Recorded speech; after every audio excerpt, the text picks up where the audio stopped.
Assalamualaikum warahmatullahi wabarakatuh. Selamat siang, salam sejahtera untuk kita semuanya. Pertama-tama perkenalkan, saya Yalkaristi Aska dari Teknik Sistem Perkapalan Angkatan 2018 selaku moderator pada MOC kali ini. Lalu saya ingin mengucapkan terima kasih kepada para peserta yang sudah hadir di kesempatan pada hari ini. Lalu di Maritime Online Course kali ini, MOC mengambil topik yaitu Big Picture of Ship Resistance and the Role of Ship Model Test. Nah, di kesempatan kali ini juga topik tersebut tentu saja akan dibahas tuntas oleh narasumber kita yang sangat luar biasa. Beliau adalah alumni Fakultas Teknologi Kelautan ITS, yaitu dari P41, dan beliau juga adalah sebagai Head of Program Technology Application di Indonesia Hydrodynamics Laboratory BPPT. Baik, untuk itu langsung saja kita sambut narasumber yang telah hadir di tengah kita, Bapak Faris Maulana Nur, STMSC. Selamat siang, Bapak. Selamat siang. Ya, baik. Assalamualaikum warahmatullahi wabarakatuh. Iya, Pak. Terima kasih sudah diberi kesempatan. Silakan, Mas. Iya, Pak. Baik, narasumber kita telah hadir di hadapan kita, dan nanti narasumber akan memaparkan terlebih dahulu pembahasannya. Lalu dilanjutkan dengan sesi tanya-jawab bersama para peserta. Berikut aturan Maritime Online Course yang akan saya bacakan terlebih dahulu. Pertama, pemaparan materi. Untuk pemateri, 1, mengikuti arahan dari moderator. Untuk peserta, 1, diharapkan masuk 10 menit sebelum dimulai acara.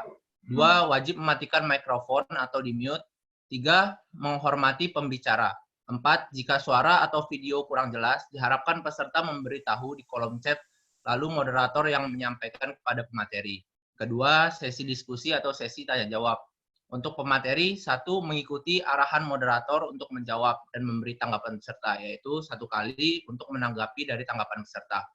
Lalu untuk peserta, 1, sebelum bertanya, harap pemberi isyarat untuk bertanya di kolom chat yang disediakan untuk peserta.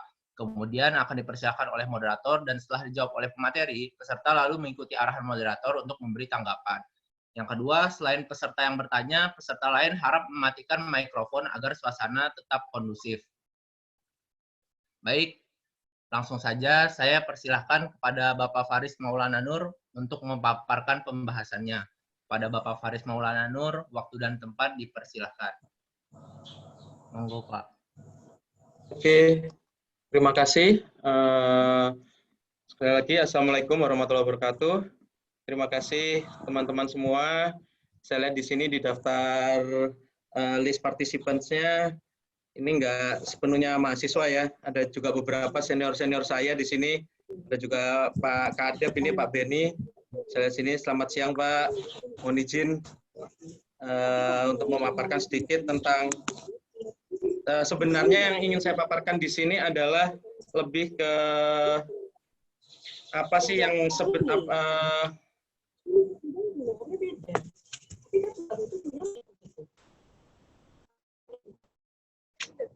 apa sih sebenarnya yang kita laksanakan kegiatan kita, rutinitas kita yang kita laksanakan di Balai Teknologi Hidrodinamika, atau yang dalam istilah internasionalnya atau lebih dikenal dengan Indonesia Hydrodynamics Laboratory. Seperti yang kita ketahui bahwa Balai Teknologi Hidrodinamika ini sudah berdiri sejak tahun 92. Kita sudah melaksanakan beberapa kali pengujian, beberapa kali uji model kapal. Hingga saat ini kalau nggak salah nomor registrasi model kapal kita ada sekitar 250-an. Dalam paparan kali ini saya akan lebih ke masalah uji resisten. Jadi bagaimana sih pelaksanaan uji resisten, dan sebelum ke bagaimana pelaksanaan uji resisten atau uji tahanan kapal, kita akan melihat terlebih dahulu apa sih resisten kapal itu dan kenapa kok harus dilaksanakan uji model dan lain-lainnya seperti itu. Oke, ini adalah slide paparan saya, yaitu mengenai big picture of ship resistance and the role of ship model test. Kalau dalam bahasa Indonesianya dengan lebih mudahnya yaitu apa itu tahanan kapal dan bagaimana pelaksanaan pengujiannya di laboratorium uji hidrodinamika. Oke, saya lanjutkan. Ini adalah konten kita hari ini. Beberapa yang akan saya jelaskan, mulai dari apa itu resisten, bagaimana komponennya, apa itu resistance prediction method, sampai nanti ke resume atau pembahasan akhir. Resisten dan komponennya. Pasti untuk yang kurang mengerti atau mungkin teman-teman di sini pasti banyak sudah mengerti bahwa apa sih resisten atau tahanan kapal itu, apa aja komponen-komponen yang masuk di dalamnya. Kita akan coba mengulik sedikit demi sedikit. Yang pertama, kita menggunakan hukum ketiga Newton atau the law of action dan reaction. Yang kita ketahui ketika kapal bergerak maju berarti ada suatu reaksi ke belakang, yaitu yang berupa tahanan kapal atau resisten. Seperti yang kita lihat di animasi berikut ini, ketika kapal bergerak maju ke depan, ada suatu tahanan yang disebabkan oleh baik itu gelombang ataupun aliran air dari depan ke belakang. Itulah resisten. Resisten sendiri terdiri dari beberapa komponen. Ini adalah secara total, bisa kita lihat komponen dari tahanan itu ada skin friction resistant, residual resistant, sedangkan dari situ masih bisa kita pecah lagi, ada tahanan karena pressure, tahanan karena friksi, dan kalau kita gambarkan lebih jelas lagi, yaitu ada wave making resistant, wave breaking resistant, dan tahanan viscous. Itu adalah komponen-komponen yang membentuk dari total resistance seperti itu. Ini bisa dibaca lebih lengkap di Principle of Naval Architect volume 2 tahun 1988 tentang komponen-komponen tersebut. Secara singkat, total hull resistance atau biasa kita singkat dengan RT, resistance total, adalah total gaya terhadap suatu kapal yang bergerak berlawanan dengan arah gerak dari kapal itu melaju seperti itu. Jadi arah gerak resisten itu berlawanan dari arah gerak kapal. Kalau arah gerak kapalnya misalnya ke kanan, berarti arah gerak arah gerak tahanan atau total force-nya itu berarti ke arah kiri seperti itu. Tahanan total terdiri dari viscous resistance ditambah dengan wave making resistance, tambah lagi dengan tahanan udara atau air resistance, dan dilanjutkan dengan tahanan appendages atau tambahan pada badan kapal. Kita coba kulik satu persatu. Yang pertama yaitu skin friction resistant atau tahanan pada tahanan gesekan pada lambung kapal. Tahanan friction ini atau tahanan gesekan ini bernilai sekitar 80% dari total tahanan pada kapal yang berkecepatan rendah, seperti pada tanker atau kapal-kapal yang kecepatan rendah. Sedangkan untuk kapal-kapal kecepatan tinggi seperti kapal patroli, terus kapal-kapal khusus dengan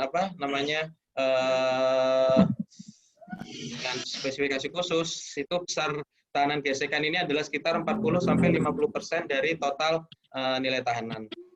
Nilai tahanan ini formulanya adalah RF sama dengan setengah kali rho kali koefisien friction kali luasan surface-nya atau weighted surface area dikalikan kecepatan yang dikuadratkan. Jadi semakin tinggi kecepatannya, maka nilai dari RF juga akan semakin besar seperti itu. Ini semua bisa kita lihat dari Principle of Naval Architect di volume 2 juga. Ini adalah contohnya, kalau kita lihat bagaimana sih tahanan.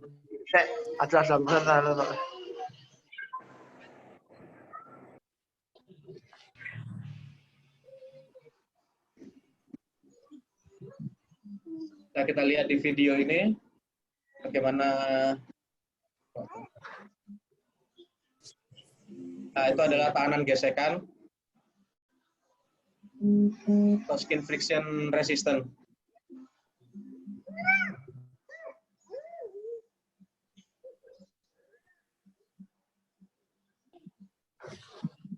Lagi harap mayang manu malah.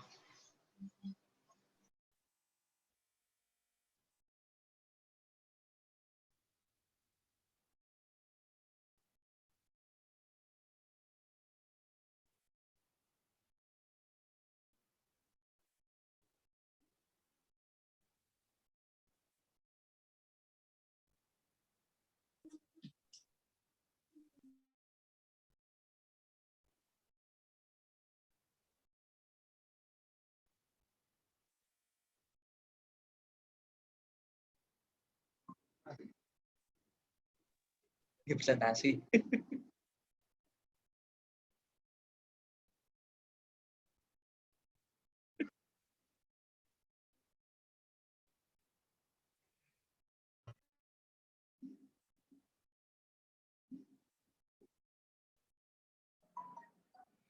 Oke, seperti yang kita lihat tadi di video sebelumnya, itu adalah bagaimana kita mensimulasikan dari tahanan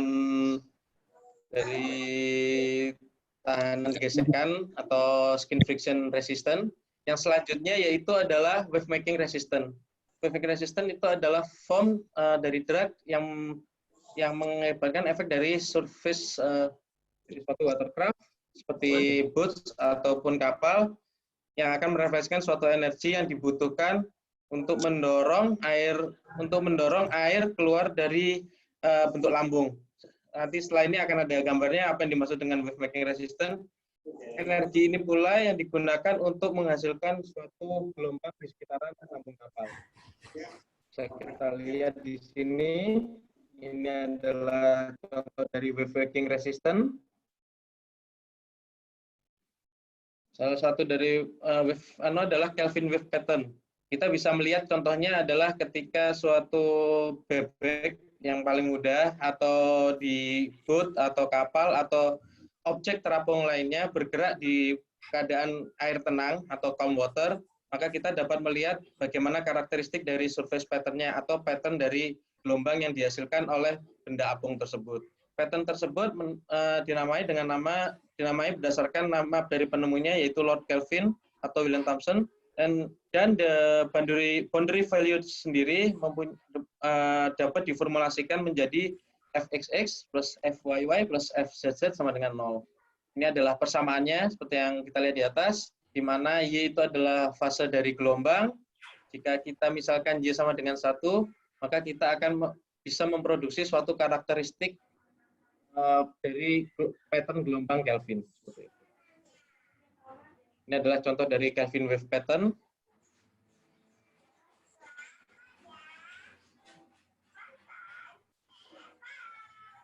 Ini adalah kenapa resisten prediksi tahanan itu sangat penting dalam suatu proses ship design.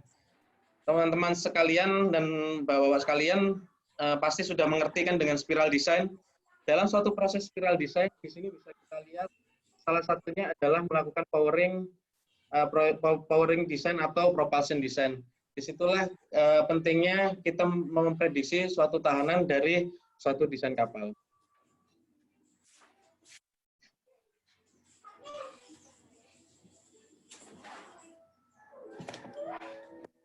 Kita masuk ke chapter selanjutnya, yaitu tentang resistant prediction method atau metode dalam melakukan prediksi untuk tahanan kapal. Pada umumnya, metode untuk melakukan prediksi tahanan itu ada 3. Yang pertama yaitu empiris, yang kedua numerikal, dan yang ketiga adalah eksperimental atau uji model. Bisa kita lihat di sini, empirik itu adalah menggunakan rumus-rumus yang ada, baik itu menggunakan Savitsky, terus Holtrop, dan beberapa rumusan-rumusan lainnya kita masukkan ke dalam rumusan itu, maka kita peroleh nilai dari prediksi tahanan kapal. Yang kedua, yang sekarang berkembang cukup pesat adalah menggunakan numerical method atau menggunakan metode persamaan numerik. Persamaan numerik ini biasanya didukung oleh software atau menggunakan CFD, Computational Fluid Dynamics.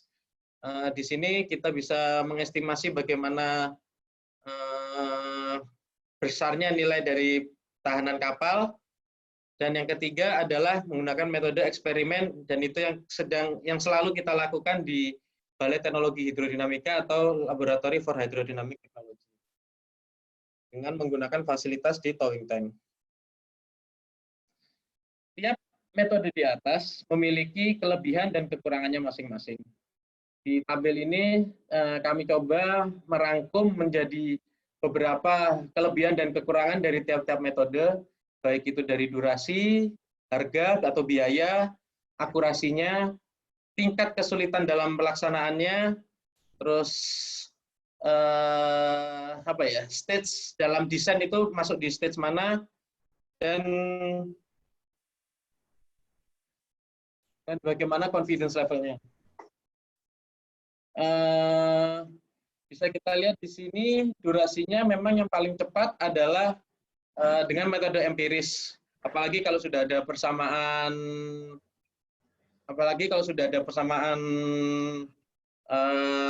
biasanya kalau kita dulu mahasiswa itu kan sudah ada bacemannya ya, sudah ada contekannya untuk ngitung tahanan kapal itu berapa sih. Itu kan kita tinggal masukin aja kayak berapa weighted surface area-nya, berapa kecepatannya, berapa koefisien-koefisien lainnya, langsung ketemu besaran tahanan kapal.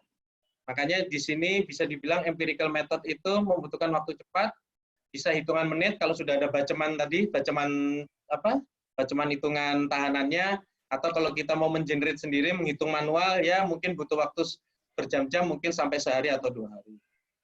Untuk tingkat biaya, memang butuh biaya yang cukup murah, karena semuanya sudah ada di internet sekarang, kita tinggal browsing bagaimana rumusan-rumusan perhitungan empiris, perhitungan tahanan kapal. Untuk akurasi bisa dibilang medium, rendah ke medium, tergantung jenis kapalnya juga. Sekitaran maksimal di sekitaran 90%. Kalau di faculty bisa dibilang moderate ya, tidak terlalu sulit, apalagi kalau kita sudah punya rumusannya, punya buku acuannya, kita tinggal memasukkan ke persamaan-persamaan tersebut. Biasanya empirical ini ada di konsep preliminary design, jadi benar-benar di tingkat paling awal. Jadi ketika kita memprediksi di awal, gimana sih desain kapal kita ini, bentuk lambung kita ini berapa sih besaran nilai besaran tahanan kapalnya. Di awal sekali ketika kita masih baru mendesain, misalnya kita menggunakan metode perhitungan ini. Untuk confidence levelnya, yaitu seperti hampir sama dengan akurasinya, dia lebih ke low moderate. Yang kedua, metode yang sekarang banyak dilaksanakan juga adalah dengan numerical method atau CFD. Metode kedua dan ketiga ini, yang dengan eksperimental ini, sekarang banyak sekali yang mencoba membandingkan. Mana sih yang lebih akurat antara CFD dan eksperimen gitu. Kalau dengan CFD sudah bisa, kenapa sih kita harus tetap melakukan uji model? Nanti akan coba saya jelaskan satu persatu di sini. Numerical method atau dengan CFD itu duration-nya tergantung dengan komputer yang teman-teman gunakan. Misal komputernya memang workstation yang memang sudah disetting untuk melakukan analisa CFD, mungkin pekerjaannya bisa sampai harian atau maksimum sampai mingguan.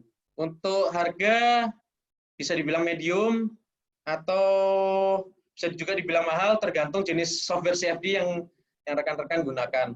Bisa itu sekarang yang agak paling mahal kan kalau nggak salah Star CCM seperti itu, terus ada juga kita bisa pakai Numeka, kita bisa pakai ANSYS, itu kan harganya bervariasi.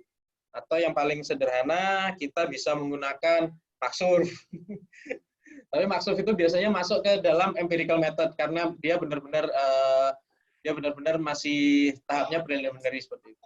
Tapi kalau yang untuk CFD ya harga kisarannya kayak Star CCM itu kalau nggak salah satu license itu hampir setengah M ya mungkin ya, sekitar segituan. Tapi bajakannya juga banyak kok di internet kalau mau browsing. Kita juga sebenarnya buat membandingkan kadang-kadang di kantor, tapi ini order record aja ya, kita juga punya Star CCM yang bajakan. Karena mahalnya, karena memang software ini juga lumayan mahal. Seperti itu. Untuk akurasi bisa dibilang sampai 95% atau medium.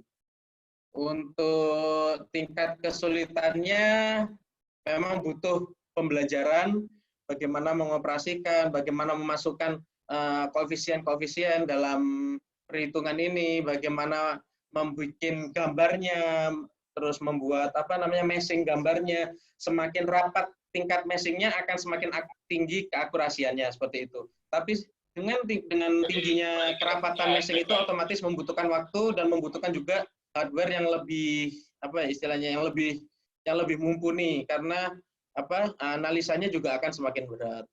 Ini biasanya dilaksanakan pada saat preliminary design dengan confidence level medium atau moderate. Untuk lebih meyakinkan lagi, kita biasanya menggunakan eksperimental. Eksperimental ini adalah uji model di tempat kami. Dilaksanakan kalau hanya uji resisten sampai dengan uji resisten dan pembuatan model memakan waktu antara 1,5 bulan sampai 2 bulan. Biayanya dibilang mahal, tidak terlalu mahal. Di sini saya bilang mahal karena kalau dibandingkan dengan CFD satu software bisa untuk banyak kapal. Kalau eksperimental satu model kapal ya untuk satu model kapal itu saja. Ketika kita mau menguji model kapal lain, kita membutuhkan membuat model kapal lain, jadi termasuk cukup mahal. Sedangkan untuk akurasinya, maaf di sini ada kesalahan, masuknya akurasinya sudah high atau di atas 98%. Sedangkan untuk tingkat kesulitannya karena kita harus membuat model, kita juga harus melakukan iterasi, terus melakukan pemeriksaan melakukan pengujian, kalibrasi dan lain-lain, maka tingkat difficulty-nya termasuk tinggi. Sedangkan untuk design state biasanya biasanya eksperimental ini dimasukkan ke dalam kontrak detail design. Jadi biasanya kontrak pembangunan kapal baru biasanya disertai dengan harus dilengkapi dengan hasil uji model di lab kami seperti itu. Confidence level bisa kita bilang cukup tinggi karena selama ini hasil model tes yang dilaksanakan di tempat kami sangat mendekati hasil dari sea trial seperti itu. Jadi misalnya tujuan dari resisten ini kan untuk menentukan berapa sih sebenarnya effective horsepower, bisa nggak sih tercapai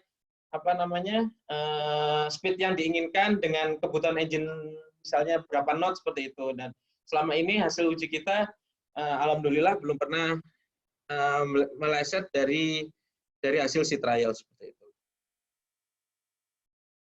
Kita coba yang pertama lebih detail masalah empiris method. Metode empiris adalah berdasarkan dari hasil observasi atau pengalaman menggunakan beberapa teori. Formula empiris untuk tahanan kapal dibangun dari sebenarnya diperoleh juga dari hasil uji model sebelumnya atau terdahulu yang telah dilakukan melalui metode regresi yang berdasarkan metode regresi. Ini adalah beberapa metode empiris untuk kapal displacement. Kita bisa menggunakan ada Holtrop, series 60, Van Oort-Mersen, Airbus. Ini semua bisa kita lihat kalau kita menggunakan software Maxsurf, Halspeed. Ketika kita mau mengenerate berapa resisten dan berapa kebutuhan powernya, biasanya ada pilihan-pilihan metode yang mau digunakan baik dari Holtrop, series, Savitsky pre-planning, dan lain-lain. Untuk semi-planning, biasanya kita menggunakan Savitsky pre-planning, dan untuk planning hal, kita menggunakan Savitsky, Blown and Fox, Women, dan beberapa metode lainnya. Yang kedua adalah numerical method. Numerical method, atau yang bisa kita sebut dengan Computational Fluid Dynamics atau CFD, adalah analisa numerik yang didesain untuk menganalisa dan menyelesaikan masalah yang terkait dengan bentuk aliran suatu fluida. Formula numerik ini di-generate dari persamaan-persamaan tentang kontinuitas, motion, Navier-Stokes, formula turbulen, dan beberapa formula-formula lainnya yang dimasukkan ke dalam suatu software Computational Fluid Dynamics. Ini adalah beberapa contoh dari CFD. Bisa kita lihat dulu videonya di sini biar nggak ngantuk ya. Lihat di yang paling kiri atas itu adalah bagaimana CFD simulation yang dilakukan di area propeller atau baling-baling. Yang di bawahnya itu adalah bagaimana bentuk karakteristik kapal ketika menghadapi suatu gelombang. Dan yang bawah sendiri kita lihat juga bagaimana suatu aliran dari suatu bentuk propeller.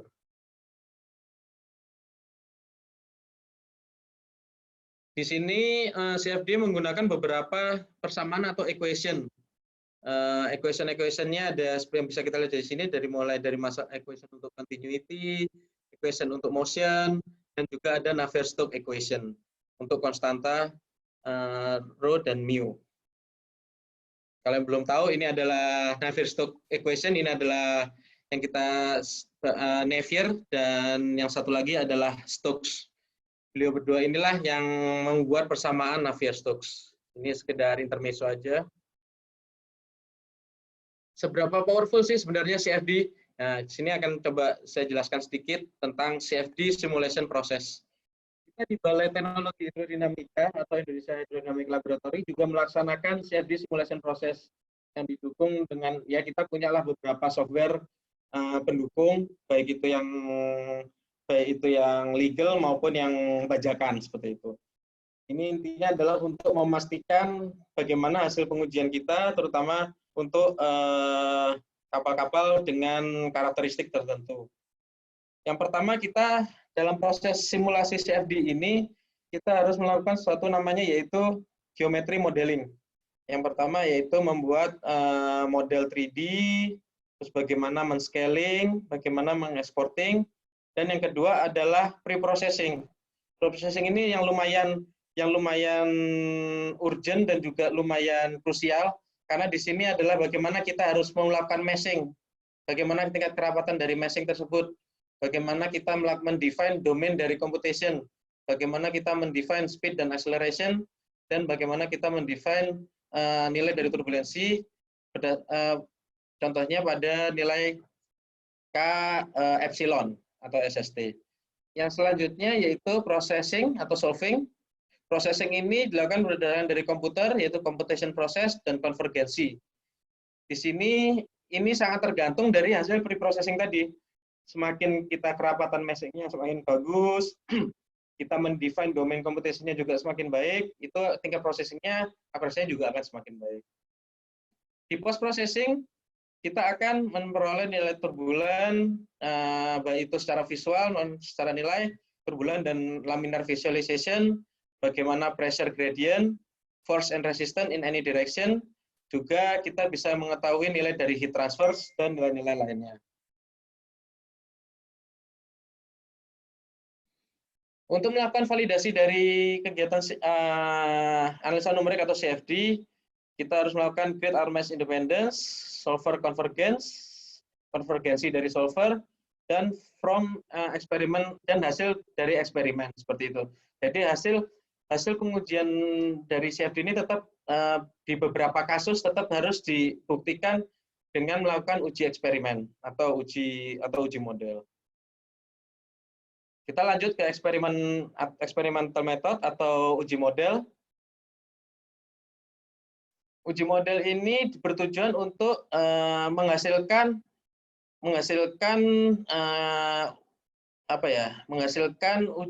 nilai tahanan yang paling akurat sampai saat ini dengan berpedoman kepada hasil kalibrasi dan standarisasi data akuisisi.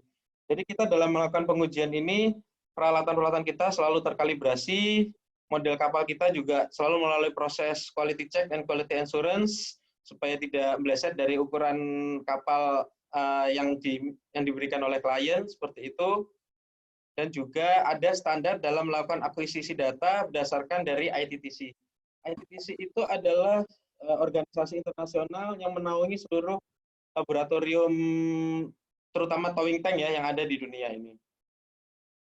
Bisa kita lihat di sini, di dunia ini ada beberapa, bisa kita lihat itu titik biru itu adalah lokasi tempat beberapa laboratorium hidrodinamika yang ada di dunia. Yang paling besar itu ada HSVA, Marin, saya juga belum nampilkan di sini, ada sekarang besar di Cina, SSPA itu di Swedia, WISO di Korea, dan NMRI itu di Jepang. Untuk di Asia Tenggara sendiri, Balai Teknologi Hidrodinamika milik BPT ini adalah yang terbesar dan untuk sementara untuk skala industri adalah satu-satunya. Di Malaysia kalau nggak salah mereka punya, tapi untuk skala universitas hampir sama dengan laboratorium hidrodinamika yang ada di dekat biologi kalau nggak salah, dekat biologi ITS, itu juga untuk skala pendidikan, tapi untuk skala industri satu-satunya di Asia Tenggara ini saat ini hanya ada di Balai Teknologi Hidrodinamika. Sebelum saya menjelaskan lebih detail masalah bagaimana uji model, mungkin ada baiknya saya perkenalkan lebih dahulu sedikit intermezzo tentang Laboratory for Hydrodynamic Technology atau Balai Teknologi Hidrodinamika. Di sini akan saya jelaskan profil singkatnya, tapi untuk lebih jelasnya mungkin bisa di-scan barcode di atas. Barcode di atas nanti akan terkoneksi dengan website bth.bppt.go.id. Jadi Balai Teknologi Hidrodinamika atau Laboratory for Hydrodynamic Technology ini adalah laboratorium hidrodinamika terbesar di Asia Tenggara dengan fasilitas terlengkap dan modern. Kita bisa mengatakan sekarang modern karena beberapa peralatan kita sudah diperbarui sejak tahun 2017, walaupun ada beberapa peralatan yang memang masih lama atau beroperasi sejak tahun 1992, tapi setiap tahun kita berusaha untuk memperbarui peralatan kami. Di fasilitas kami, kita punya 3 fasilitas utama. Yang pertama adalah towing tank, yang kedua adalah maneuvering and ocean basin atau MOB, yang ketiga adalah cavitation tunnel. Kita melaksanakan beberapa layanan teknologi, mulai uji kavitasi propeller, uji open water, kita juga bisa melaksanakan pelatihan dan workshop, kita juga mengadakan pengujian maneuvering, pengujian seakeeping, dan pengujian resisten yang akan kita bahas nanti. Ini adalah beberapa output kita, mulai dari kapal perang. Kita juga melakukan pengujian terhadap floating processing unit. Kita juga sekarang sedang bekerja sama dengan PT DI dan LAPAN untuk mengembangkan pesawat amfibi N219. Kebetulan Balai Teknologi Hidrodinamika ini kedapatan penugasan untuk mendesain floaternya dan juga melakukan uji model untuk desain floater dari pesawat amfibi tersebut. Dan juga karena kejadian tsunami yang sering, kita selalu dijadikan andalan dalam melakukan uji model buoy tsunami karya dari BPT, desain dari BPT yang saat ini dinamakan buoy merah putih. Laboratorium for Hydrodynamic atau BTH itu adalah lab terbesar di Asia Tenggara dan Oseania. Kita anggota dari ITTC, International Towing Tank Conference, sejak tahun 95. Kita juga member dari IMARES. Setiap tahun kita diakreditasi oleh CAN dengan standar ISO 17025-2017 sebagai laboratorium pengujian, dan kita sudah mendapatkan pengakuan dari Kemenristek Dikti sebagai Center of Excellence atau Pusat Unggulan IPTEK sejak tahun 2017. Jadi insya Allah semua hasil pengujian kami di sini dapat dipertanggungjawabkan hasil pengujiannya seperti itu. Dalam proses pengujian di tempat kami, di Balai Teknologi Hidrodinamika, ada beberapa tahapan. Mulai dari preparation, yaitu yang kedua adalah modeling atau pembuatan model, uji model. Sebenarnya uji model ini ada beberapa, tapi kita karena hari ini fokus ke resisten, kita fokus kepada towing test. Karena towing test ini adalah suatu pengujian yang akan yang memfasilitasi pelaksanaan uji tahanan atau resisten di kolam towing tank. Setelah itu kita melakukan analisa dan pelaporan. Tahap pertama yaitu preparation. Preparation ini kita dari klien kita, seperti saat ini kita infokan meskipun kita sedang dalam kondisi wabah COVID-19, tapi kita tetap beberapa personil kita, termasuk saya dan teman-teman kami tetap masuk karena ada permintaan pengujian. Sebagai contoh, pada saat ini kita sedang melakukan persiapan pengujian. Seperti contohnya saat ini kita sedang melakukan persiapan pengujian kapal Roro 68 meter. Saat ini sedang proses pembuatan model. Mungkin sekitar seminggu atau 2 minggu lagi akan dilaksanakan uji resisten dan uji self propulsion test seperti itu. Nanti mungkin saya lewat panitia menawarkan kita akan mengadakan live video pada saat pengujian untuk bisa ditonton oleh atau disaksikan oleh teman-teman di sini bagaimana sih proses pengujian ini. Mungkin 2 minggu lagi kalau kita sudah siap untuk melaksanakan pengujian, kita akan bikin live streaming bagaimana sih proses pengujian di tempat kami seperti itu. Untuk saat ini kita sedang dalam proses pembuatan model, lines plan dan GA, dan biasanya ditambah lagi data hidrostatik kita terima dari klien. Ketiga data tersebut kita proses dan kita skalakan dengan menggunakan scale factor yang kita tentukan. Rata-rata skala kita adalah ukuran model berdasarkan standar dari ISO atau dari CAN harus di atas 3 meter untuk tingkat keakurasian. Jadi tergantung ukuran kapal.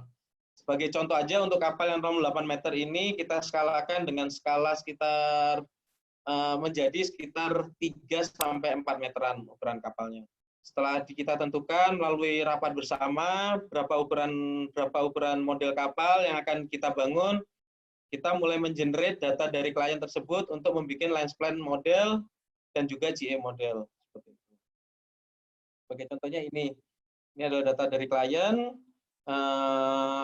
berupa GA dan lines plan, kita skalakan, mulai dari awal semua ada mulai proses quality check dan quality assurance. Jadi gambar model itu tadi ketika dicetak pasti ada selisih berapa milimeter dari hasil plotter.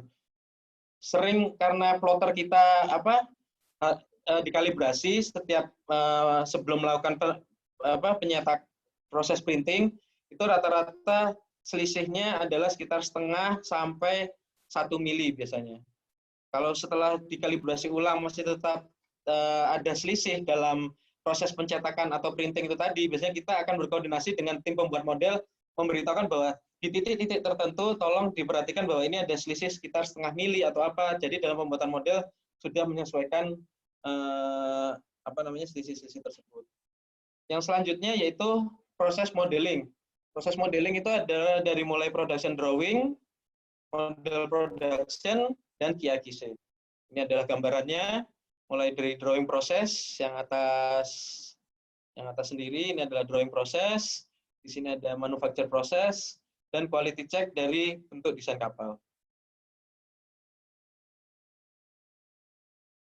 Langkah selanjutnya dari pelaksanaan uji model di tempat kami adalah towing test. Ini adalah intinya. Di towing test ini ada beberapa prosedur yang harus kita laksanakan berdasarkan SOP atau Standard Operation Procedure yang disepakati oleh ITTC dan juga telah disepakati oleh lembaga akreditasi seperti CAN.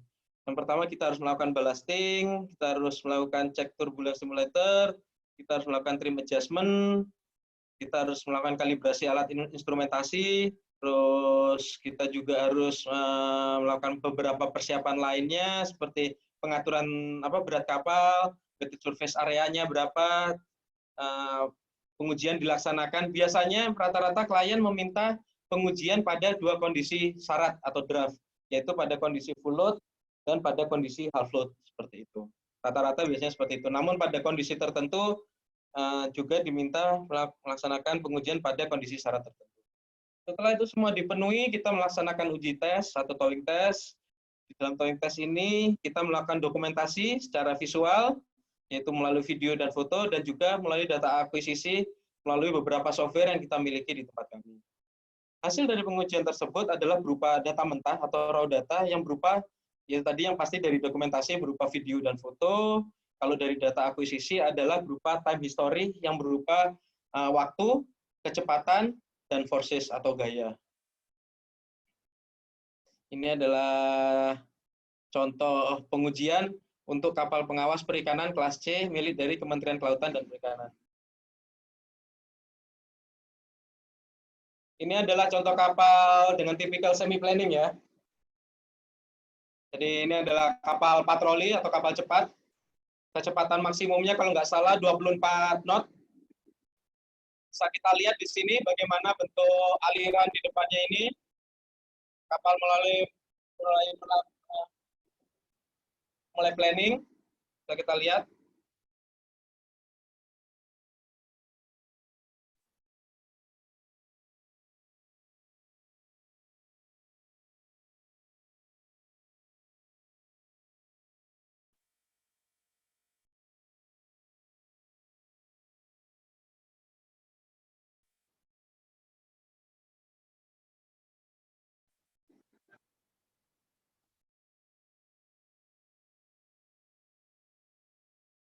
Oke, coba saya ulangi sekali lagi ya. Jadi di sini dalam proses pengujian ini kapal ditarik atau towing istilahnya, kapal ditarik dan ketika pada kecepatan sudah mencapai kecepatan stabil yang diinginkan, misalnya pada kecepatan 20 knot, nanti pengikat di sini ini akan terlepas. Disitulah proses akuisisi data dilaksanakan sampai sekiranya data yang diperlukan cukup, biasanya sampelnya adalah sekitar, artinya akan membuat tergantung kecepatannya juga sih, kecepatan kapalnya, sampai nanti mengganti. Coba saya ulangi lagi. Karena kalau jadi ini rasanya kok terpojok gitu ya. Ini adalah kapal mulai ditarik.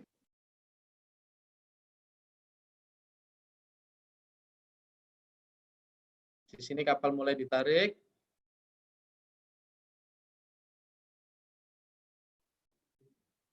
Bisa kita lihat di sini, kapal mulai ditarik, kapal mulai planning. Kita bisa lihat di sini pencekamnya. Di sini kapal masih ditarik ya, masih dalam kondisi tercekam ini. Ketika kecepatan sudah tercapai kecepatan yang diinginkan, ini akan terbuka ya, bisa kita lihat di sini terbuka. Disinilah proses akuisisi data dilaksanakan. Biasanya dalam sekali tarik ini bisa ribuan data mentah yang kita dapatkan untuk nanti akan diolah selanjutnya. Ya, ketika ini menjepit lagi seperti ini, berarti proses pengambilan data sudah selesai. Seperti itu.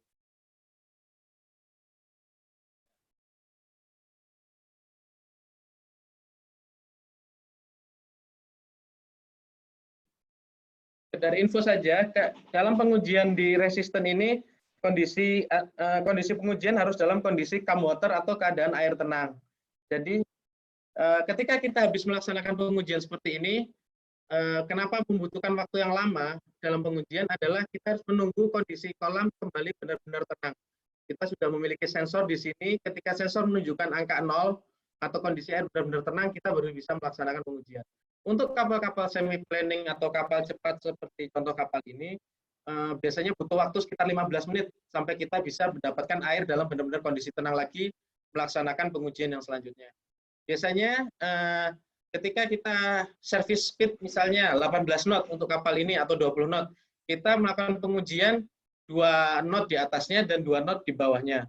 Misal 18 knot berarti kita melakukan pengujian intervalnya mulai dari 16 knot sampai sekitar kecepatan maksimumnya 24 knot. Kita bisa bayangkan berapa banyak variasi tarikan pengujian untuk satu kondisi draft. Sekisal 2 kondisi draft berarti dikalikan 2,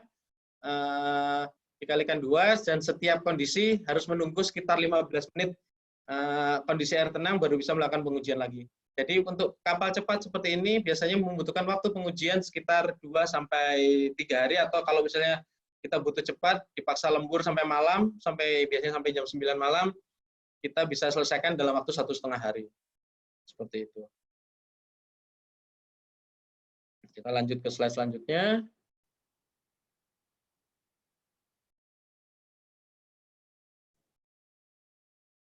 Selanjutnya yaitu adalah data analisis. Data analisis ini ada beberapa proses. Yang pertama yaitu kita memperoleh raw data atau data mentah dari hasil pengujian tadi.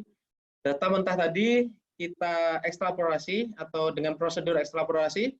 Setelah ini akan saya tunjukkan bagaimana prosedur ekstrapolasi tersebut berdasarkan standar dari IDTC. Dari data ekstrapolasi tersebut akan didapatkan data hasil pengujian yang sudah dalam keadaan full scale. Bisa kita lihat di sini, berdasarkan dari IDTC method tahun 2017 yang baru saja diperbarui di 2017, prosedur ekstrapolasi adalah yang pertama menggunakan kalkulasi model total resistan koefisien dengan koefisien sebagai berikut CTM. Setelah itu kita melakukan kalkulasi residual resistan koefisien.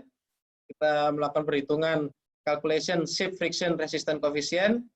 Setelah itu kita melakukan calculation ship total resistant coefficient, hingga akhirnya diperoleh perhitungan total nilai resisten suatu kapal.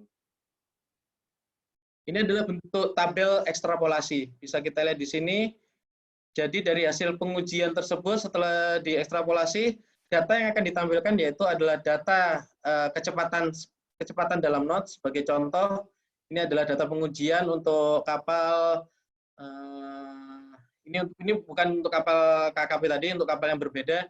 Di situ kapalnya kita pengujiannya mulai dari 13 knot dengan interval setengah knot tiap pengujian, mulai dari 13, 13,5, 14, 14,5 sampai 18 knot. Di situ kita juga bisa lihat kecepatan model, resisten model dalam Newton, terus itu koefisiennya. Yang biasanya kita jadikan acuan adalah RS atau nilai dari koefisien kapal dalam kilonewton. Jadi di tabel ini adalah data yang biasanya dijadikan acuan. Misalnya kita ingin tahu nilai resisten ketika kecepatan 16 knot. 16 knot berarti nilai resistennya adalah sekitar 383 kilonewton dengan perkiraan efektif horsepower-nya dalam KW adalah sekitar 3.150. Tapi perlu dipertegas lagi ya, dalam perlu diperjelas dalam melaksanakan resistance test ini kita belum menggunakan propeller, kita belum menggunakan, jadi benar-benar hanya karena bentuk lambung kapal. Jadi hasil dari PE ini masih harus dipertegas lagi dengan pengujian yang namanya self propulsion test. Ada namanya self propulsion test itu, jadi kita juga akan melakukan desain propeller di Balai Teknologi Hidrodinamika. Kita akan buatkan propellernya, model propeller. Kita memiliki mesin CNC di sini 5 aksis untuk membuat model propellernya, dan kita akan dari situ nanti akan keluar hasil berapa sih sebenarnya kebutuhan daya engine yang diperlukan oleh kapal tersebut, seperti itu. Jadi di sini ini masih asumsi awal dari data resisten untuk perkiraan efektif horsepower-nya, EHP atau PE. Dengan nilai form factor bisa kita baca di sini, 1 plus K-nya adalah 1,329, model ship correlance allowance-nya 0,000050, dengan weighted surface area adalah sekitaran 1,947 meter persegi, LWL, dan oh iya, tadi lupa saya jelaskan, sebelum kita melakukan pengujian, kita harus selalu mengukur temperatur dari air di kolam pengujian tersebut. Ini adalah EHP calculation, yaitu nilai tahanan total dikalikan kecepatan kapal. Bisa kita lihat EHP di sini. Atau tadi nilai PE itu tadi. Ini adalah hasilnya, bisa kita lihat di sini, garis yang lurus ini adalah menunjukkan nilai dari resisten atau tahanan kapal hasil pengujian, dan ini adalah garis putus-putus ini adalah nilai EHP atau effective horsepower dalam kilowatt. Kita masuk ke chapter yang terakhir. Kita sudah mempelajari tentang resisten dan juga bagaimana pengujiannya. Yang terakhir adalah resistant reducing device. Jadi suatu kapal diharapkan mempunyai nilai tahanan atau resisten yang cukup rendah, tidak terlalu tinggi. Oleh karena itu, beberapa teknologi saat ini mencoba mengakomodir itu untuk mengurangi nilai tahanan sehingga mesin yang dibutuhkan suatu kapal untuk beroperasi juga akan semakin kecil. Ini juga mendukung salah satu program dari IMO, yaitu untuk mengurangi membatasi penggunaan engine tidak terlalu besar atau sehingga penggunaan bahan bakar juga lebih efisien atau sesuai dengan kebutuhan dari kapal tersebut. Beberapa teknologi yang digunakan adalah yang pertama, pasti teman-teman atau rekan-rekan sudah tahu tentang bulbous bow. Ini sudah cukup lama. Bulbous bow ini bisa kita lihat di sini, bahkan bulbous bow pun sendiri juga melalui proses ini adalah tujuan dari bulbous bow, yaitu merubah bentuk aliran ketika kapal itu tidak memiliki bulbous bow seperti ini.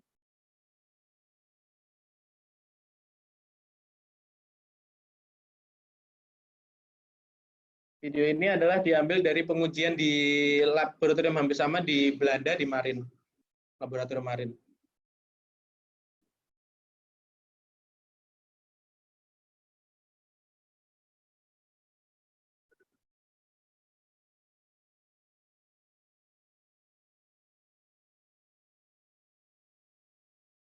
Kita lihat di sini bagaimana bentuk aliran akan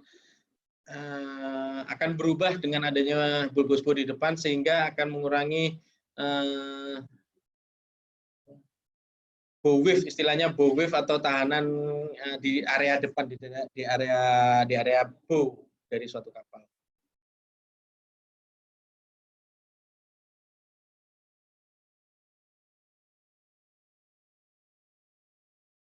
Saya lihat di sini bagaimana tahanan karena gelombang di bagian depan atau bagian bow akan tentunya akan tersimplify karena adanya bulbous ini tadi.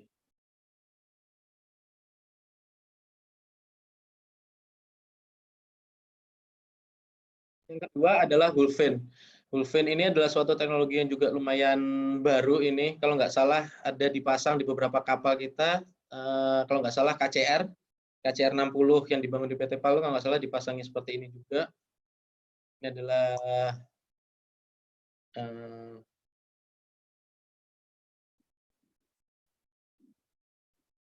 adalah video bagaimana hull fin itu bekerja. Nah, kita lihat di sini ada beberapa teknologi.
Ya, itu adalah salah satu contoh teknologi. Yang selanjutnya adalah air bubble lubrications. Air bubble lubrication ini sudah dilaksanakan juga kita melakukan inovasinya, bahkan kita sudah membangun prototipe kapalnya untuk kapal namanya Sephal. Sekarang kapal tersebut beroperasi, kita hibahkan ke pemerintah Bangka Belitung. Pelaksanaannya sekitar tahun 2000, sekitar mungkin tahun 2012-an, 2010 sampai 2012-an. Untuk bagaimana konsep kerja dari air bubble lubrication bisa kita lihat pada video berikut ini.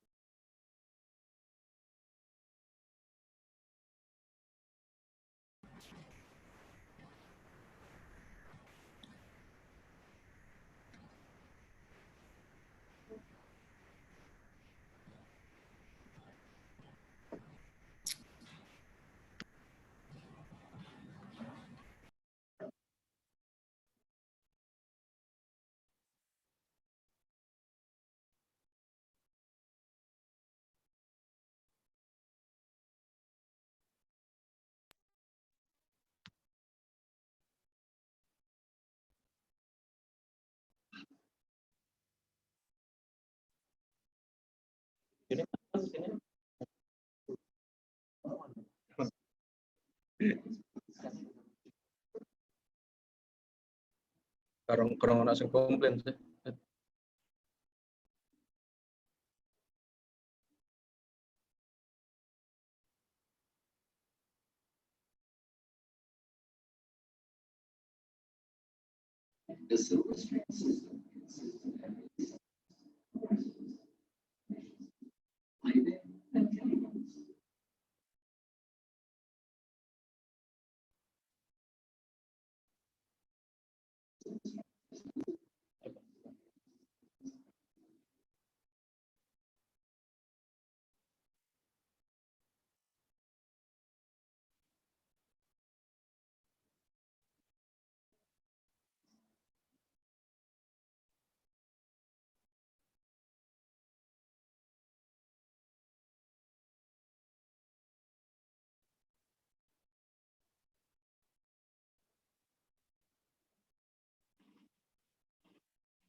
Jadi dari 3 device di atas, mulai dari Bulbusbu, Bulfin, Air Bubble Lubrication, bisa kita lihat fungsinya di sini. Kalau Bulbusbu itu fungsinya adalah untuk mengurangi atau reduce wave making resistance, sedangkan kalau Halfin adalah attitude atau trim correction, jadi kita melakukan koreksi terhadap trim suatu kapal untuk mereduksi atau mengurangi total resistance, sedangkan yang terakhir Air Bubble Lubrication itu lebih ke untuk mengurangi atau reducing skin friction. Jadi kita sampai di resume kita untuk pertemuan kali ini. Yang pertama yaitu shift resistance itu adalah gaya reaksi yang timbul dari motion atau pergerakan kapal melalui suatu permukaan yang kita sebut di sini permukaan air atau permukaan air laut. Total resistance, nilai dari tahanan total itu adalah terdiri dari nilai tahanan skin friction atau tahanan permukaan, dan tahanan kulit atau lambung, dan residuary atau wave making, dan viscous pressure. Resistance prediction terdiri dari 3 teknik, yang pertama empiris, yang kedua numerik, dan yang terakhir adalah eksperimental. Effective horsepower atau HP dapat diperoleh dengan mengalihkan antara service speed dikalikan dengan nilai resisten dari suatu kapal. Resistance atau tahanan kapal dapat dikurangi dengan beberapa variasi teknologi, antara lain Bulbusbu, Halfin, Air Bubble Loop, dan lain-lainnya. Oke, sekian paparan dari saya untuk hari ini. Terima kasih banyak. Silakan kalau ada pertanyaan. Oh ya, sebelum ke sesi tanya jawab, saya juga mau menginfokan mungkin nanti dalam waktu ke depan kita akan membuat semacam ini juga untuk pengujian-pengujian yang lainnya.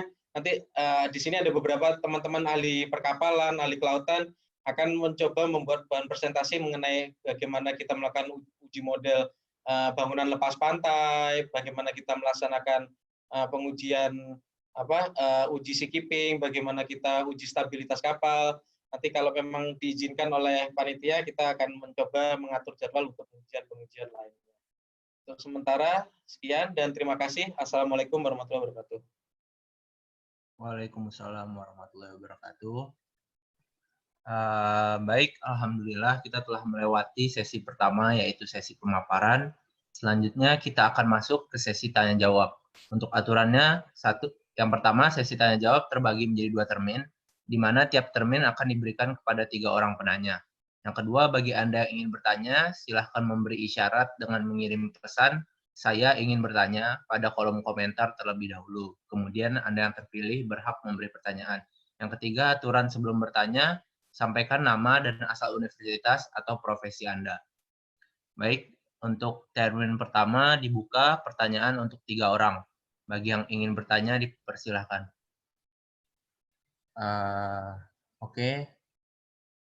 Baik, untuk penanya pertama kepada Mas Firman Hidayat, silahkan menyampaikan pertanyaannya. Ya, terima kasih. Halo, didengar suaranya ya? Halo? Ya, jelas, Pak. Iya, Oke. jelas, Pak. Ya, jelas. Mungkin di luar topik aja, saya pengen tahu mengenai BPPT ini. BPPT ini lembaga nirlaba tuh juga ditargetkan profit ya sebenarnya ya. Dan kemudian kalau target profit tentunya pangsa pasarnya untuk pengujian ini gimana ya di Asia Tenggara maupun di Asia ya. Mungkin itu aja sih pertanyaannya. Sorry, mungkin agak keluar dari topik tadi. Itu aja. Terima kasih. Terima kasih Pak Baik. Firman Hidayat. Salam kenal Pak. Saya izin langsung jawab Mas ya, Pak Moderator. Iya, silahkan Pak Faris. Oke, BPPT untuk laboratorium hidrodinamika ini di bawah BPPT karena kita institusi pemerintah, Pak, kita tidak profit oriented, Pak. Tapi kita dalam melakukan pengujian yang permintaan dari klien, kita sudah ada tarifnya. Tarif ini dibuat berdasarkan dari namanya PP tarif yang diterbitkan oleh Kementerian Keuangan, karena kita punya kewajiban ditarget juga setiap tahun, yaitu untuk namanya penerimaan negara bukan pajak, Pak, PNBP. Sebagai contoh aja, kayak tahun lalu target PNBP kita dari pengujian model ini adalah sekitar 3 miliar seperti itu. Jadi kita ditarget untuk memberikan pemasukan ke negara lewat PNBP itu adalah sekitar 3 miliar. Sedangkan untuk pangsa pasarnya sendiri cukup besar, Pak, di Indonesia dan Asia Tenggara. Seperti yang saya sudah jelaskan tadi, bahwa Balai Teknologi Hidrodinamika ini terbesar se Asia Tenggara, dan kita mempunyai pangsa pasar yang sebenarnya bisa merangkul hampir semua industri perkapalan atau industri galangan kapal di seluruh negara di Asia Tenggara. Oleh karena itu kita setiap 2 tahun sekali rutin mengikuti ajang pertemuan, biasanya ada APM, Asia Pacific Maritime Expo seperti itu, untuk lebih memperkenalkan potensi kita ke calon klien dari luar. Sedangkan untuk dari dalam negeri,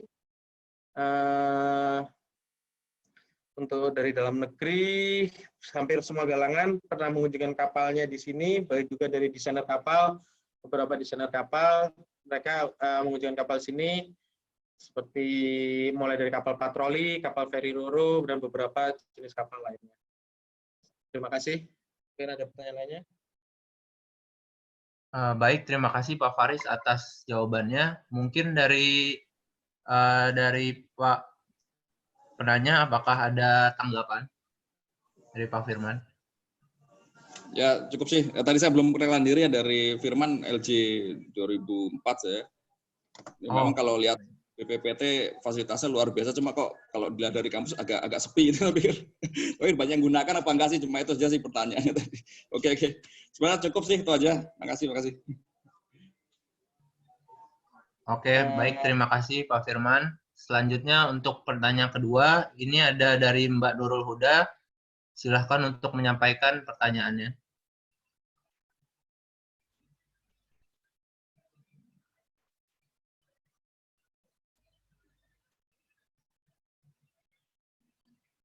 Halo Mbak.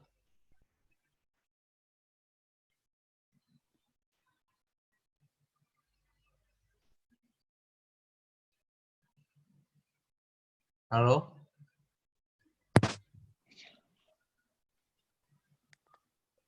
Halo. Halo.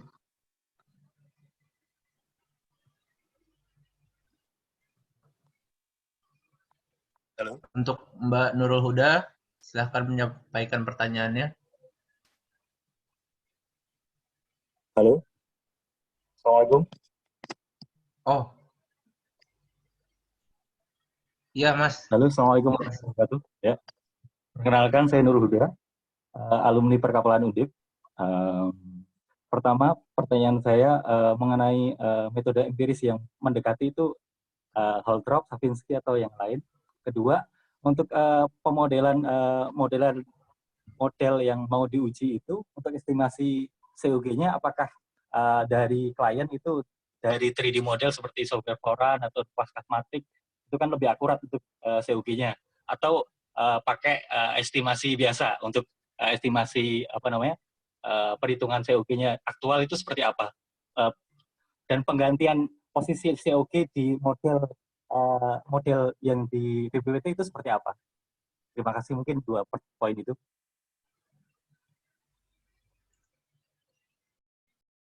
Baik, terima kasih Mas Nurul Huda. Mungkin untuk Pak Faris bisa langsung menjawab. Oke, terima kasih Mas Nurul Huda dari alumni Undip ya.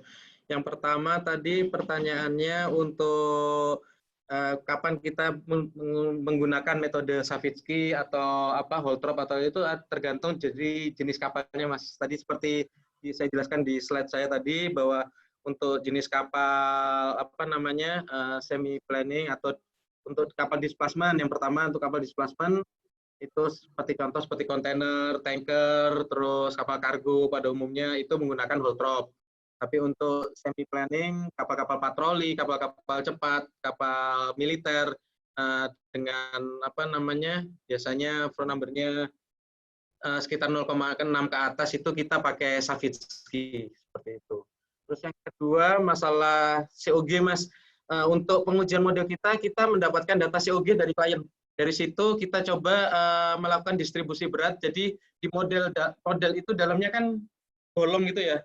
Dalamnya itu kita taruh pemberat-pemberat ballasting, istilahnya ballasting di model kapal tersebut untuk menyesuaikan dengan titik COG yang sudah ditentukan dari data dari klien seperti itu. Jadi insya Allah kita selalu terdokumentasi semua. Jadi ketika kita menentukan COG dan lain-lainnya itu kita melakukan istilahnya ballasting dan juga distribusi berat seperti itu.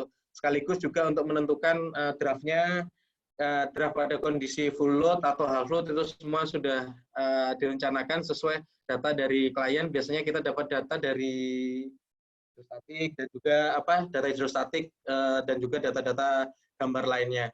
Kita selalu berkoordinasi dengan klien ketika akan melaksanakan pengujian, apa saja data yang belum lengkap.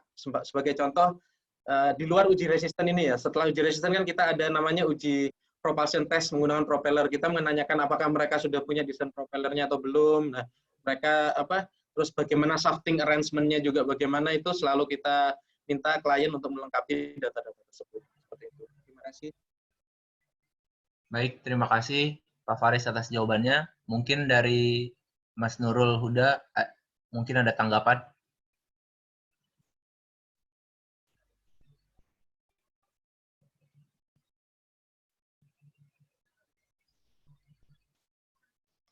Ya, cukup Pak. Terima kasih. Cukup jelas. Terima kasih, Pak. Terima kasih, Mas. Untuk selanjutnya akan dibuka untuk pertanyaan ketiga dari Mas Adli Ranggana. Pada Mas Adli Ranggana, silakan untuk menyampaikan pertanyaannya. Ya, terima kasih Mas Yalka ya. Dengaran Pak, ya. Pak Farid? Ya, kedengaran. Oh ya Pak, terima kasih Pak Faris. Perkenalkan saya Adli dari salah satu BUMN. Saya mau bertanya, sebenarnya saya tidak punya background sama sekali tentang perkapalan nih Pak, cuma salah satu proyek kami akan ada hubungannya dengan kapal, jadi setidaknya belajar dari teman-teman dan bapak-bapak sekalian di Maritim Online hari ini. Pertanyaan saya adalah, ketika kami akan mendesain kapal dengan ukuran sangat besar, itu apakah sangat berpengaruh terhadap resisten? Artinya, pertanyaannya adalah, seberapa besar efek dari ukuran kapal atau DWT atau GT, saya kurang paham, terhadap resistance. Yang kedua, dari BPPT sendiri, ukuran kapal terbesar yang pernah diuji itu seberapa besar, Pak? Dan yang ketiga, apakah BPPT juga menyediakan jasa desain kapal? Terima kasih.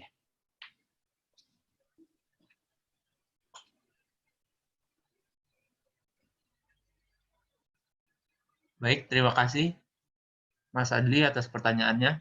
Mungkin untuk Pak Faris bisa langsung untuk menjawab. Terima kasih untuk pertanyaannya. Jadi fungsi tahanan kapal itu atau resisten itu adalah fungsi dari, kalau tadi berdasarkan rumusan, adalah weighted surface area. Besarannya weighted surface area dan kecepatannya.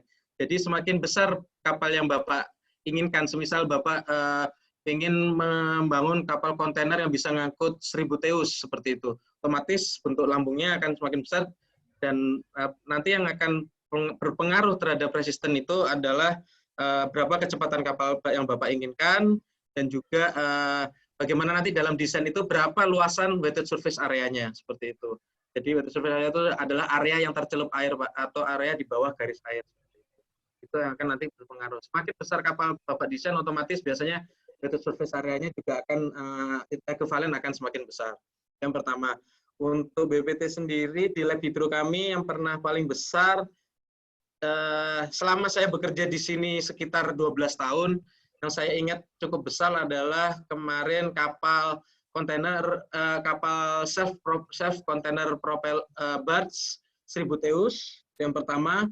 Terus yang kedua kapal bantuan rumah sakit. Terus yang ketiga kapal yang diekspor dari PAL ke Filipina, kapal SSV, strategic sea vessel. Dan kalau nggak salah ada beberapa kapal tanker juga yang cukup besar yang pernah kita laksanakan pengujian. Selain itu kita juga pernah melaksanakan pengujian untuk bangunan apung atau bangunan lepas pantai, mulai dari milik dari Chevron, terus ConocoPhillips, dan beberapa bangunan apung lainnya seperti itu.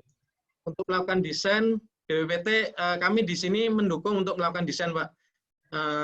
Di BPPT juga melakukan desain, sekedar info aja. Beberapa kita juga mempunyai kegiatan riset. Selain kita menerima dari klien, kita juga melakukan riset sendiri.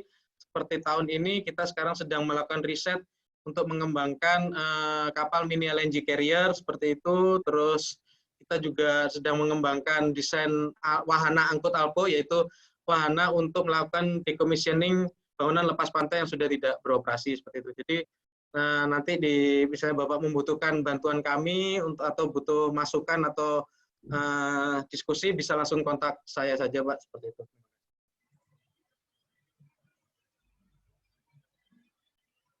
Baik, terima kasih Pak Faris atas jawabannya. Mungkin dari Mas Adli ada tanggapan? Oh ya, terima kasih Pak. Itu cukup jelas. Berarti memang apabila kita mau desain kapal dengan ukuran besar, berarti resisten tergantung dari weighted surface area tadi Pak ya? Iya, betul. Oke. Dan juga kecepatan kapal yang Bapak inginkan seberapa cepatnya. Tapi misal nih Pak, kalau misalkan dari Bapak sendiri, apabila kami memungkinkan tidak ketika kita akan mendesain kapal dengan besar, misalkan saya tidak tahu unitnya Pak ya. Kalau tadi Bapak bilang 1000 TEU, saya tidak tahu. Yang saya sering baca itu adalah gross tons atau deadweight ton. Saya tidak tahu. DWT. Deadweight tons ya. Ya, DWT kalau Teus itu lebih ke kapal kontainer, Pak. Teus itu apa? Mohon maaf, Pak Faris. Unit. Ya. Ini diselesaikan dulu pertanyaannya dari Mas Adli, baru sorry. ditanggapin. Iya, baik. Oke, sorry. Itu sih Pak. Berarti memang ukuran kapal sama kecepatan itu berarti memang berpengaruh terhadap resisten, dan berarti apa ya? Berbanding lurus berarti Pak ya? Ya, seperti itulah. Oke Pak. Terima kasih banyak Pak. Sama-sama, terima kasih. Oke. Baik, mungkin dari Bapak Faris ada tanggapan lagi? Saya rasa cukup untuk yang pertanyaan tadi. Mungkin ada pertanyaan lainnya lagi. Oke, terima kasih Bapak Faris. Untuk selanjutnya, untuk termin pertama, saya rasa sudah cukup. Maka akan dilanjutkan untuk termin kedua. Selanjutnya dibuka termin kedua untuk 3 orang penanya. Bagi yang ingin bertanya, dipersilahkan. Baik, untuk penanya pertama, di sini ada dari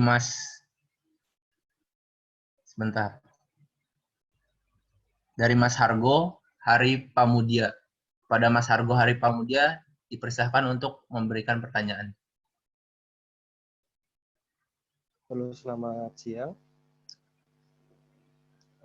Saya ingin bertanya perihal kapal kecil ya kan. Tadi saya tertarik tentang penghitungan secara manual ya, yang biasanya saya menggunakan software Maxuf. Nah, kebetulan saya dari Politeknik Perkapalan Negeri Surabaya juga bekerja freelance lewat Fiverr juga. Nah, saya sering mendapati beberapa kendala perihal kapal kecil ya, karena di kampus saya juga tidak terlalu mendalami untuk urusan kapal kecil.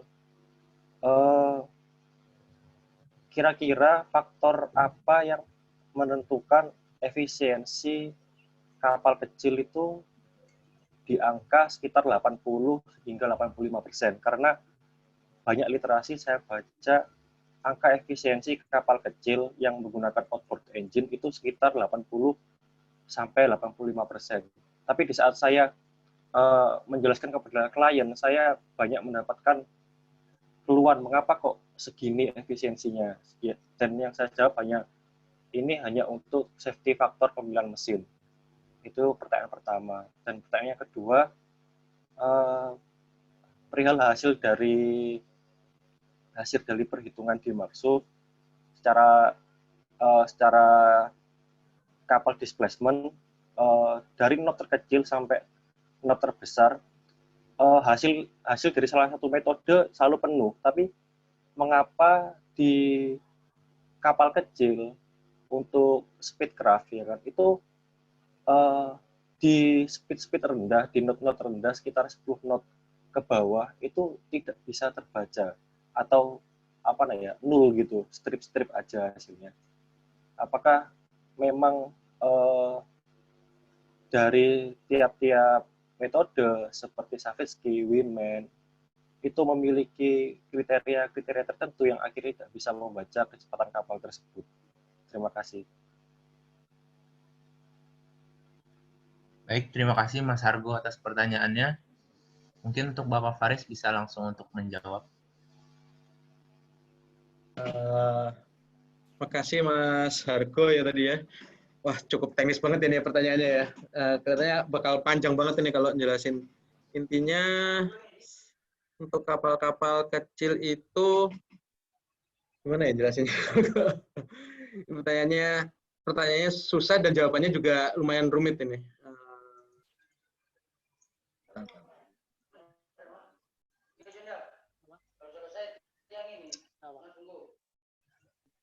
Ya, tinggal ngisi.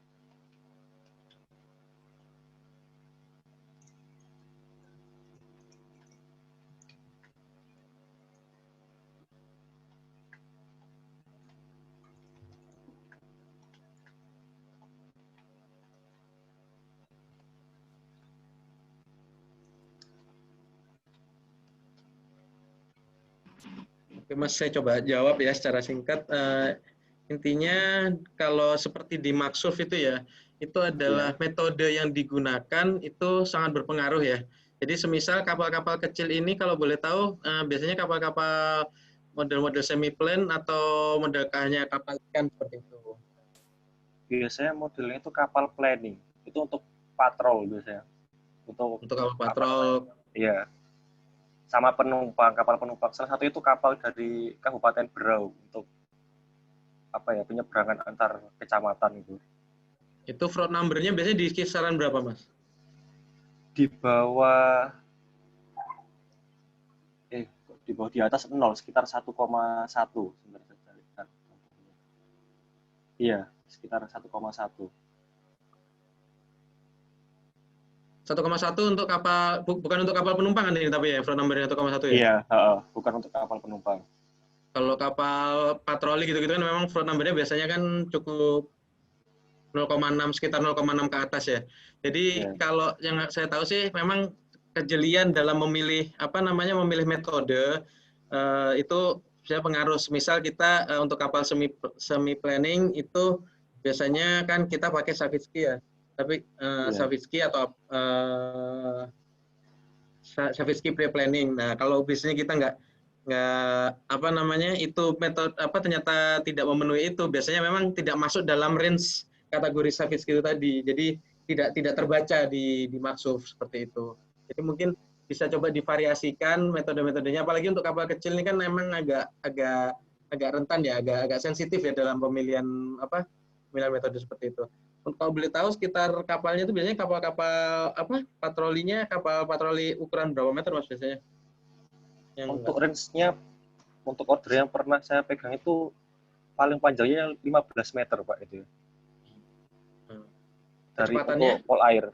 Kecepatannya maksimal 25 sampai 30 knot. 25 sampai 30 knot. Iya. Oke. Berarti kan kalau secara coba saya hitung kan front number-nya di atas 0,6 ya, berarti ya? Iya. Sekitar 1,065. Iya, 1,065. Itu coba pakai Savitsky deh, Mas. Coba dimasukkan pakai Savitsky. Udah dicoba pakai Savitsky? Iya, kan emang selama ini yang paling masuk ya kan. Maksudnya secara standar dari pengalaman pemasaran mesin juga ya kan. Itu paling masuk itu emang di Savitsky secara sea trial. Cuman yang selalu ditanyakan klien, kenapa kok pada knot-knot kecil ya kan, sekitar 10 knot ke bawah itu data yang saya lampirkan kan strip gitu. Nah, itu karena kodenya emang nggak bisa, sorry coba saya jawab Mas ya. Itu karena kodenya emang nggak masuk karena bukan masuk di rezimnya Savitsky itu tadi. Mungkin Masnya untuk di speed rendah dicoba persamaan itu sudah nggak mewakilkan lagi persamaan di Savitsky. Jadi coba untuk di speed rendah, di knot rendah itu coba pakai persamaan dengan metode lain. Misal Holtrop. Jadi dipecah menjadi dua Mas. Coba dipecah menjadi speed misalnya mulai ketika front number-nya mulai di atas 0,6 itu dimulai di speed berapa? Itu pakai Savitsky. Ketika front number-nya di bawah 0,6 itu pakai persamaan Holtrop. Coba seperti itu. Jadi nanti coba dimasukkan dua, nanti mungkin akan kelihatan kesinambungannya seperti itu. Oh, iya, siap. Baik. Mohon maaf untuk Pak Faris dan Mas Argo, kalau ini karena durasi, jadi kalau misalnya ingin berdiskusi lebih lanjut bisa nanti di WA grup saja. Boleh. Seperti itu. Mampir ke kantor juga boleh kok. Oh iya. Oke, terima kasih Mas Argo atas pertanyaannya. Selanjutnya akan dibuka sesi pertanyaan untuk pertanyaan kedua di termin kedua, yaitu untuk Mas Victor Augusto. Silahkan untuk menyampaikan pertanyaannya. Terima kasih Mas atas kesempatannya. Selamat siang. Salam sehat juga buat teman-teman rekan alumni dan juga kawan-kawan lain. Terima kasih Pak Faris Maulana Nur atas penjabaran presentasinya mengenai, apalagi ini fundamental untuk seat resistance sangat dibutuhkan juga dan diketahui teman-teman yang bekerja di dunia perkapalan. Untuk pertanyaan saya adalah apakah aplikasi towing test ini bisa juga diaplikasi dengan konfigurasi dari vessel coating? Karena saya penasaran dengan ada beberapa campaign dari paint makers, contoh dari Chugoku dan juga Jotun, dia bisa state bahwa dengan pengaplikasian, kalau Chugoku itu sea flow, dia bisa mengurangi 3-5% vessel consumption. Artinya ada aplikasi ship skin reduction di situ. Sama halnya juga dengan si quantum oleh dari Jotun. Dan kedua pertanyaan saya adalah apakah dari BPPT bisa membantu dari kita nih, dari ship owner, untuk membuat suatu pemodelan untuk kapal yang existing, tapi kita aplikasikan dengan, atau saya mau membuktikan apakah pengaplikasian cat tersebut bisa benar-benar mengurangi 3-5% reduction tersebut. Sebelumnya saya perkenalkan, saya Victor dari Sistem Perkapalan 2011, Pak. Salam kenal. Terima kasih. Oke. Terima kasih. Oke, sudah. Baik, terima kasih Mas Victor atas pertanyaannya. Mungkin Pak Faris bisa langsung menjawab. Terima kasih Pak Moderator dan Mas Victor Augusto. Terkait berarti penerapan coating atau cat untuk mengurangi koefisien gesekan kan seperti itu. Secara teori itu memang bisa berpengaruh. Secara teori itu sangat berpengaruh untuk mengurangi koefisien gesekan. Tapi kalau secara uji model, terus terang kita belum pernah melakukan uji model terhadap pengaruh jenis coating atau cat seperti itu. Kemarin saya sempat ngobrol juga dengan ada seseorang dari Jotun, kebetulan kita ketemu di pameran, sempat mau menguji cobakan ke depannya yaitu pengaruh coating di daun propeller seperti itu. Sekarang kebetulan saya dengan teman-teman lagi nyiapin proposalnya kemarin untuk mengajukan dana anggaran riset ke Kemenristek. Jadi seberapa besar sih pengaruh cat itu terhadap performa propeller ketika propeller itu diberi coating atau cat seperti itu. Tapi untuk saat ini mungkin kami belum bisa menjawab seberapa besar sih pengaruhnya, apakah benar sampai efisiensi sampai 5% itu, karena kami sendiri belum melakukan uji model menggunakan menggunakan variasi jenis coating seperti itu. Ini mungkin salah satu ide yang bagus nanti ke depannya. Terus kita akan berusaha untuk memfasilitasi keinginan dari Mas Victor untuk kedepannya coba kita jadikan riset kerjasama antara maker dari coating baik itu Jotun atau lainnya untuk membuktikan secara uji model bahwa ini bisa menghemat bisa mereduksi gesekan atau tahanan karena gesekan dengan lambung kapal hingga 5% tadi seperti itu. Terima kasih masukannya Pak Victor Augusto. Terima kasih Pak Faris atas jawabannya. Mungkin dari Mas Victor ada tanggapan lagi? Oke, ya, makasih Pak Faris. Artinya ini juga challenge buat kita semua nih sebagai lulusan insinyur baik ITS mungkin dari teman-teman yang mempunyai background perkapalan. Artinya seharusnya kita bisa nih ya Pak mengaplikasikan pemodelan atau rekayasa engineering tersebut. Makasih Pak atas tanggapannya. Teman moderator juga terima kasih atas kesempatannya. Selamat siang. Selamat siang. Baik, terima kasih sekali Mas Victor. Selanjutnya akan saya buka untuk pertanyaan ketiga. Untuk pertanyaan ketiga, pada Mas Yosrifal Tommy, dipersilahkan memberikan pertanyaannya. Permisi, apa suara saya terdengar? Ya, terdengar. Oh iya. Ya, perkenalkan Pak, nama saya Yosrifal dari alumni dari Teknik Kelautan Angkatan 2015. Itu kan tadi kalau saya dengarkan penjelasan Bapak di awal-awal tadi kan kalau biasanya kan kita kalau kuliah kan penggunanya kan softwarenya paling umum kan Maxsurf. Nah, tadi kan Bapak sebutkan Maxsurf itu menggunakan pendekatan yang sangat empiris dibandingkan dengan software-software lain. Nah, itu kira-kira penjelasannya kenapa ya Pak? Kan setahu saya juga aplikasi Maxsurf kan penggunaan terutama resistennya sangat sederhana sekali. Terus yang kedua, kalau misalnya kalau Maxsurf itu sangat empiris, supaya kita bisa dapat hasil CFD yang benar-benar bagus, untuk skala pembelajaran saja, kita rekomendasinya pakai apa ya Pak? Cukup mungkin itu saja sederhana dari saya. Terima kasih. Baik, terima kasih Mas Yosrifal. Ya. Mungkin Pak Faris bisa langsung menjawab pertanyaannya.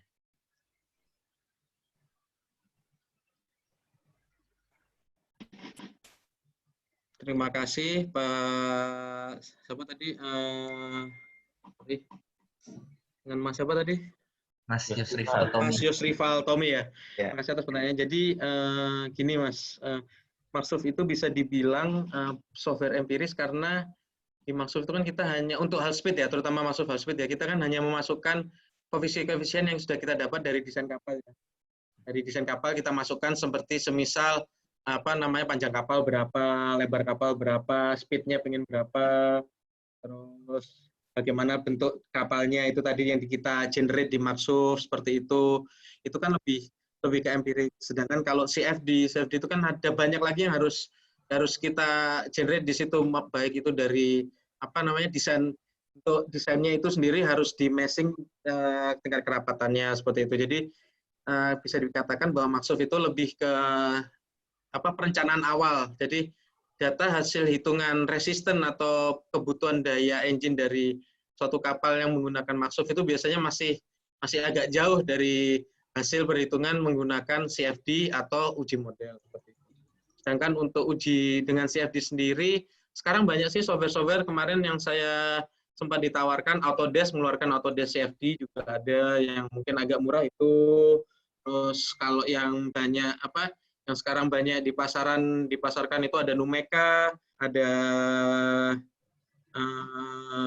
Star CCM, Ansys, seperti itu ada banyak sekali sebenarnya. Cuma itu kan harganya lumayan mahal. Tapi kalau Masnya hanya ingin untuk pembelajaran, ya bukannya menyarankan sih, tapi banyak juga kalau jeli cari bajakannya seperti itu. Sementara itu sih. Baik, terima kasih Pak Faris atas jawabannya. Mungkin dari Mas Yusri Faltomi Ada tambahan tanggapan? sedikit lagi. Iya, baik Pak. Sorry, ada tambahan sedikit lagi. Yang bisa free untuk CFD itu coba bisa pakai OpenFOAM, Mas. Coba di search saja OpenFOAM softwarenya. Baik, terima kasih Pak. Mungkin dari Mas Yusri Faltomi ada tanggapan? Ya cukup dari saya. Terima kasih buat Pak. Terima kasih atas jawabannya. Cukup dari saya. Oke, baik. Terima kasih Mas Yusri Faltomi. Baik, 3 pertanyaan di termin 2 sudah ditanyakan dan dijawab dengan sangat baik. Untuk itu termin 2 akan saya cukupkan. Bagi penanya-penanya yang masih ingin bertanya dan ingin tahu lebih detail lagi, mungkin bisa didiskusikan di WA Group atau bisa langsung menghubungi Pak Faris, ya Pak ya? Oh, mohon maaf suaranya Pak. Sorry. Gimana? Mungkin kalau misalnya bagi penanya, ada penanya lagi yang ingin menanyakan lebih detail lagi, bisa didiskusikan di WA Group atau bisa langsung menghubungi Pak Faris, ya Pak ya? Iya, bisa langsung kontak saya di nomor HP itu atau di email ini faris.maulana@bppt.go.id. Seperti itu. Baik, terima kasih banyak Pak Faris. Untuk termin, baik, para peserta yang berbahagia, alhamdulillah rangkaian sesi tanya jawab pada siang hari ini telah terlaksana dengan baik. Kita telah mendapatkan materi-materi yang sangat luar biasa dari Pak Faris Maulana Nur tentang Big Picture of Ships Resistance and the Role of Ship Model Test. Mudah-mudahan materi yang telah disampaikan oleh Pak Faris Maulana Nur dapat bermanfaat untuk kita semua. Terakhir, kita sudah sampai di penghujung rangkaian acara MOC pada kali ini.